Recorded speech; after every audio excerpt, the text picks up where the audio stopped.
Quand Bezrat Hashem, on va continuer le Pérec d'après de la Prichout, qui est le 14e Pérec, Pérec Yud Dalet de la Prichout. Alors on avait dit la semaine dernière que la Prichout, c'est de s'éloigner de profits, par exemple, qui, même au loin, pourraient amener à une Avera Chas v'Shalom, d'accord, et de prendre ses arrières et de rentrer dans aucun problème. C'est ça la Prichout, c'est l'ifroche, de se séparer des choses. Maintenant, le Ramchal, dans ce Pérec-là, il va parler un peu plus détaillé des choses, c'est-à-dire quoi se séparer. Alors il dit ici comme ça, il donne en fait, il y a trois parties, on peut dire, dans la chose. La première partie, c'est se séparer des profits que des 5 sens que l'homme il a. Mais pas, comme on a dit déjà la semaine dernière, Vadaï, qu'on ne parle pas de se séparer du monde, on a le droit de profiter de ce monde-là. Mais maintenant ici, il dit, un peu plus détaillé que, en fait, ce monde-là, Vadaï Akadosh Baruch Hu, tout ce qu'il a créé, c'est pour arriver à que le monde il arrive à son tikkun, c'est-à-dire il arrive à sa perfection. Et nous, les Juifs, c'est nous qu'on a ce tafkid, on a ce but-là, ce tafkid, ça veut dire on a ce rôle dans ce monde d'amener le monde au tikkun. Maintenant, Kadosh Baruch Hu, dans tout ce qu'il a créé, et après la faute d'Adam Arishon, alors dans chaque chose de ce monde-là, il y a qui est mélangé du ra, il y a le mal, le Yetzer Hara, qui est mélangé dans tout ce qu'il y a dans ce monde-là. Maintenant, nous, notre rôle dans ce monde, il est marqué dans le Zohar, il est marqué dans le Ramchal, que nous, notre rôle, c'est d'essayer de soutirer les étincelles de Gdusha qui sont tombées, emprisonnées dans tout ce matériel qu'il y a dans ce monde-là. Ça veut dire quoi? Ça veut dire que quand quelqu'un il mange, il se nourrit, alors quand tu vas te nourrir, si tu vas faire bien la bracha, comme il faut, quand tu vas manger, c'est pour donner des forces à ton corps, pour faire la Torah et les mitzvot. D'accord? Alors tout ça, ça va t'amener à trier toutes ces étincelles de Gdusha qui sont emprisonnées dans le matériel. Et c'est ça notre but. Sinon, pourquoi Kadosh Baruch Hu nous a donné tous ces profits dans ce monde? C'est pour arriver même à la shlemut, que dans Neshama, elles sont entières. Le corps, il est rien qu'ici, il est bezmani, ça veut dire il est ici justement pour arriver à remplir sa mission. Et c'est ça la mission que le corps il a. Mais le tout, c'est d'arriver à notre Neshama. Donc avec ces tri-là, se trier dans le matériel de ce monde, les bonnes choses qui sont dans le matériel, et mettre de côté les mauvaises choses qui sont dans ce matériel-là, alors justement tu vas remplir ta mission. C'est ça la matara.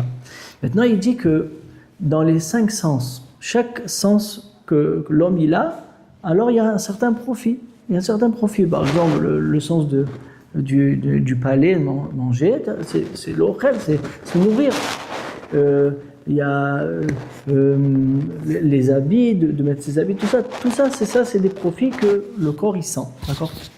Maintenant, le Inyan, il est que je peux arriver à être metaken, ça veut dire je répare ce monde de la faute d'Adam Arishon, mais pour réparer, il ne faut pas que tu dépasses les limites.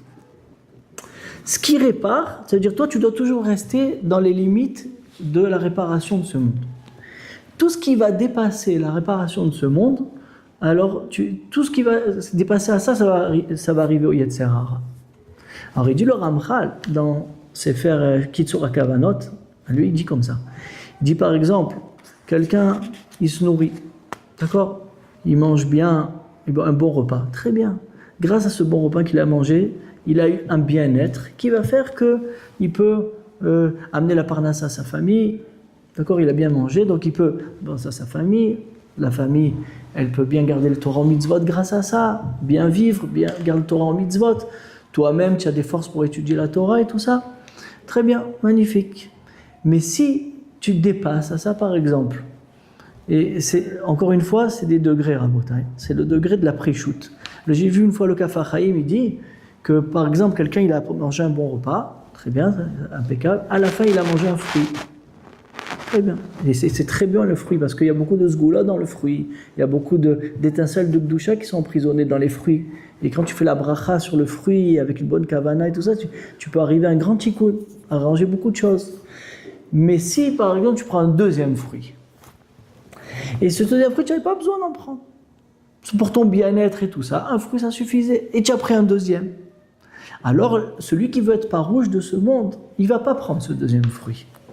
Parce que tout ce qui se rajoute sur quelque chose que tu n'en as pas besoin, ça va au Yetzer Hara.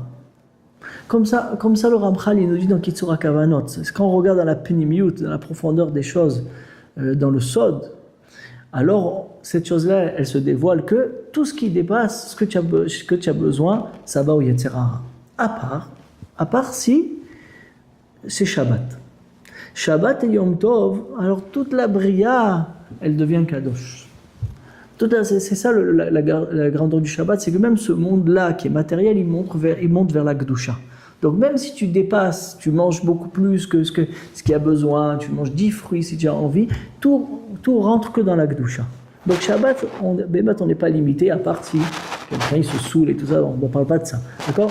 Mais de dépasser même le profit minimal, c'est-à-dire des limites, c'est Shabbat, oui. Parce que tout est cadeau. Mais dans la semaine, que c'est le Zman du Tikkun, il faut arranger. Tout ce qui rentre dans le cercle de la réparation du monde, de la faute d'Adam Arishon, alors c'est de la Gdusha. Tout ce qui dépasse à ça, c'est le Yetzer Hara. Donc tout ce que tu vas manger en plus que tu n'avais pas besoin, ça va aller au Yetzer Hara. Donc ça, c'est la première chose à savoir. Celui qui veut être parouche, celui qui va aller pré-shoot et se rapprocher d'Akadosh Baruch Hu, meod, et donner de la force à sa neshama, alors c'est que de cette façon-là qu'il peut encore se rapprocher encore plus vers Hashem Yitbarach. Maintenant, il y a une autre, ça c'est la première partie, il y a une deuxième partie dans le pré-shoot, de se séparer de ce qu'il n'y a pas besoin. C'est dans les dinim, c'est dans les halachot. Alors, vous savez que quand on ouvre la halakha, on étudie la halakha, il y en a un qui dit comme ci, il y en a un qui dit comme ça. Alors, à la fin, par exemple, dans le Mishnah Brura, il te dit, il semblerait que le Shulchan Aruch et le Mishnah Brura, il semblerait que la halakha, elle est comme ça. Mais il y en a qui sont mahmirim, il y en a qui sont pointilleux de faire au-delà de la halakha, et ils interdisent même que s'il y a un petit tzad, ça veut dire il y a un tzad, ça veut dire il y a un côté de dire que bémet il faut être mahmir. Alors il y en a qui sont mahmirim, mais la halakha c'est celui qui veut être mekel, il est mekel, ça veut dire il peut aller à la kula, aller à la facilité, d'accord? Mais c'est la halakha, c'est quelqu'un qui va à la facilité, il est dans la halakha, dans le périmètre de la halakha, il n'y a pas de problème. Il dit, mais le Ramchal dit, mais le parouche, celui qui veut s'éloigner de ce monde, ça veut dire de rester vraiment proche d'Hachem Yitbarach. Alors même les choses où il y a marqué dans la halakha que c'est bien de te mahmir, alors le parouche il va être mahmir. Il va être mahmir. Chaque endroit où il pourrait avoir un tzad de Yetzer Hara, d'accord, quelque chose qui peut te donner, c'est vrai que la halakha elle est comme ça, mais quand tu mahmir, alors tu rajoutes des barrières au inyan, tu pourrais ne pas les mettre, mais si tu les mets, alors tu t'éloignes un peu plus du problème. Donc, mettre le parouche, il dit le Ramchal, c'est aussi d'être mahmir dans la halakha où il peut. Mais attention, c'est toujours une khumra qui ne va pas arriver à une kula. Des fois, quelqu'un, il est mahmir, d'accord? Je vous donne un exemple. Si quelqu'un, il veut être mahmir, il y a beaucoup de monde qui veulent faire netilat yadayim, d'accord? On est plusieurs, et il n'y a qu'un lavabo. Maintenant, lui, il est mahmir, comme le Gaon de Vilna, de faire 4 fois, pas 3 fois. Mais maintenant, à cause de ça, il y a des gens qui attendent derrière. Alors ça, c'est des khumrot. La halakha, c'est pas comme le Gaon de faire 4 fois. Mais toi, tu veux faire comme le Gaon parce que tu n'es pas rouge. Mais c'est sur le compte de quelqu'un derrière. Maintenant, ils vont devoir attendre derrière plus de temps. Ça s'appelle une khumra qui va découler. Ça, c'est pas une khumra. Mais si c'est quelque chose de personnel, ça ne concerne que toi. Ça ne concerne pas, tu vas pas mettre en problème ta famille parce que tu vas être mahmir. Alors ça ne concerne qu'à toi, tu peux le faire. Et c'est bien de le faire pour que tu sois pas rouge. C'est bien. Mais si à cause de cette préchoute là, alors ta famille, elle va supporter, ton entourage, il va te supporter. Et alors ça, il ne faut pas le faire. D'accord? Darkea darkenua vekonetivotea shalom. Donc ça, c'est le deuxième pan. Le troisième chélek qu'il y a dans la prichout, c'est mamash dans le mot prichout. Prichout, ça veut dire se retirer des problèmes d'achon, mais aussi il y a une de se retirer un peu du monde. Se retirer du monde, ça veut dire que le monde, c'est-à-dire en fait d'être dans la chevra, d'être avec beaucoup de monde, alors on arrive à plus de nissionot, ça veut dire plus d'épreuves. Alors il y a du lashon hara, il y a ben adam lachavero, comment tu dois donner kavod à l'autre et tout ça et tout ça. Maintenant quelqu'un qui se retire un petit peu, alors grâce à ça il garde sa bouche et il n'arrive pas, quand on va parler des choses qui ne sont pas Torah, alors il va faire bitul Torah, alors que maintenant qu'il s'écarte, alors il y aura moins de bitul Torah, d'accord? Maintenant il dit attention, le Ramchal il dit que Akadosh Baruch Hu, il veut que l'homme il soit avec un entourage. Comme ça il y a marqué dans la Gemara de Choulin, chez Leolam te'e dato shel adam me'orevet im habriot. Tu dois être me'ora avec les briotes. Et au contraire, quand on est des Talmidei Chachamim, par exemple, quand on étudie ensemble, un il amène une zvara à l'autre, un chiour, tac, chacun il donne la sienne. C'est ça qu'il faut. Vadaï, il ne faut pas se retirer, il ne faut pas se l'ifroche, mais il faut être avec les gens, c'est très bien. Et grâce à ceci, les gens, grâce à ta conduite, ils vont apprendre de toi. Ils vont voir comment tu te conduis, comment tu as mis les mitzvot, comment tu dis la Torah. Alors les gens, ils vont avoir envie aussi. Donc si tu t'éloignes et tu pars dans le désert, alors tu t'éloignes complètement de la société. C'est pas ce que Hachem il veut. Hachem il veut que tu sois me'ora v'imabriot, mais au moins, de temps en temps, il dit comme ça le Ramchal, et aussi c'est le Ramchal dans le Mishnah Brura, dans le Biur Halacha, Siman Tov Kuf Ayin Alev dans le Biur Halacha, il dit au moins par exemple une fois par semaine, prendre un peu le large et partir un petit peu dans un endroit de toi-même, tu restes avec toi-même pour réfléchir à la Vodat Hashem, avec Akadosh Baruch Hu, parler avec Akadosh Baruch Hu, il dit le Biur Halacha comme si tu parles avec ton papa, ou bien comme si tu parles avec ton maître. Et essayer de réfléchir comment tu peux arranger tes actions, parce que tant que tu es dans la société, alors on a toujours des choses à faire, on n'a pas le temps pour nous de s'asseoir et de réfléchir, de parler avec Hachem Yitbarach. Mais quand de toute façon tu pars, tu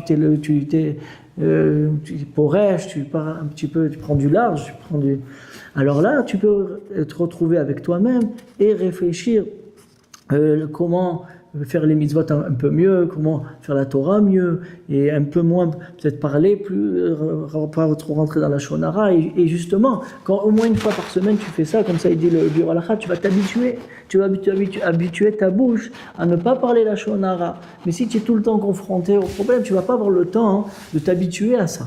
Mais maintenant quand tu vas prendre un peu du recul, voilà comment on dit, chercher le mot, tu prends du recul, ce recul là il va faire que tu pourras faire le bilan avec toi-même, réfléchir un peu plus et parler avec Akadosh Baruch Hu. Ça s'appelle aussi le parouche.